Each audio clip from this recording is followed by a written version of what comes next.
آش بادمجون رو هر کی خورده میدونه که واسه چشیدن طعم اصیل و لذیذش نباید وقت رو تلف کرد. با اکوکوک و آموزش فوتوفن این خوشمزه بی‌نظیر همراه باشید. یه پیمانه مخلوط نخود و لوبیا سفید و یه پیمانه لوبیا چیتی رو بشورید و 12 ساعت خیس کنید.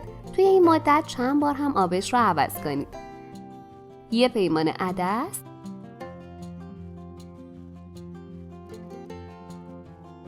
نصف پیمانه برنج نیمدانه ایرانی و 1.5 پیمانه بلغور گندم رو بشورید و 3 ساعت قبل از شروع کار خیس کنید.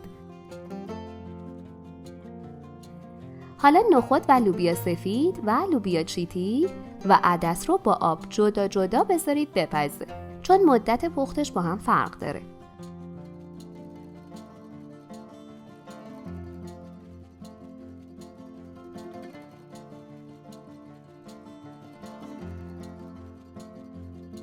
برنج و بلغور گندم رو با هم داخل قابلمه بریزید. با آب 2 ساعت بذارید بپزه. بقیه حبوبات پخته شده رو اضافه کنید و دوباره نیم ساعت زمان بدید.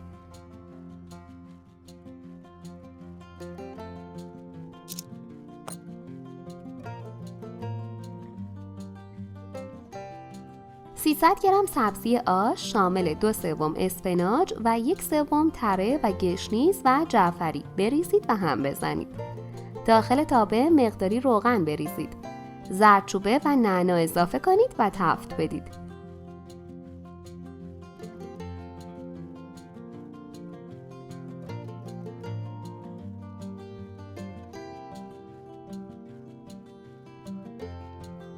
بعد به قابلمه اضافه کنید. 3 تا 5 عدد پیاز تفت داده شده،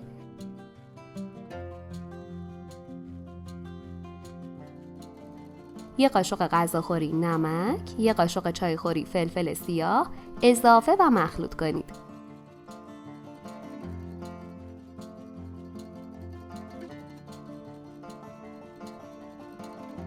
چهار تا بادمجان رو روی گاز کبابی کنید. هر چقدر مقدار بادمجون کبابی بیشتر باشه، آش خوشمزه تر میشه. اگه میخوای اولین نفری باشی که به محض آپلود آموزش جدید ویدیومون رو ببینی، دکمه سابسکرایب و زنگوله کنارش رو حتما بزن.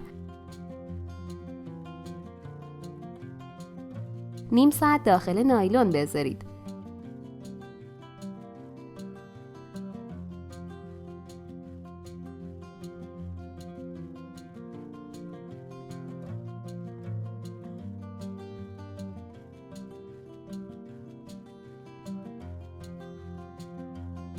بعد به راحتی پوستشون رو جدا کنید.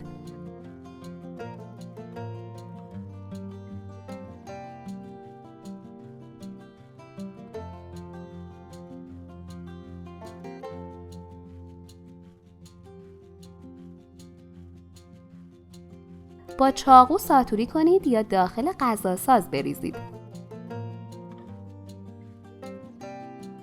مقداری کشک رو با آب رقیق کنید، روی حرارت ببرید تا بجوشه. بعد داخل قابلمه بریزید. اینطوری دیگه کشک داخل آش نمیبره.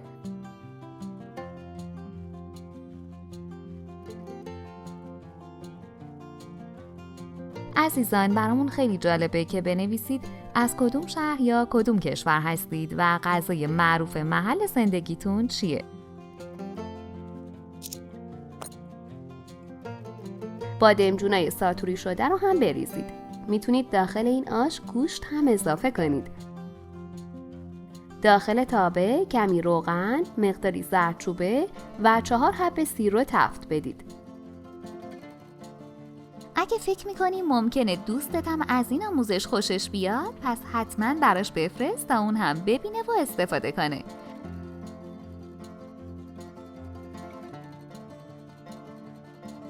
به آش اضافه و مخلوط کنید.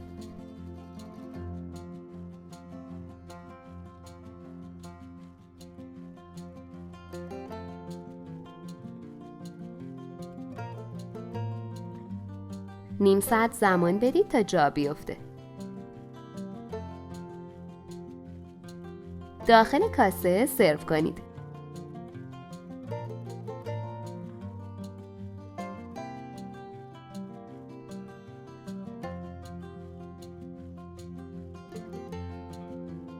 با کشک، پیاز و سیرداغ تزیینش کنید. عطر و طعم فوق‌العاده‌ای داره این آش که همه رو به اشتها میاره. نوش جان. لطفاً برای حمایت از ما لایک و سابسکرایب رو فراموش نکنید.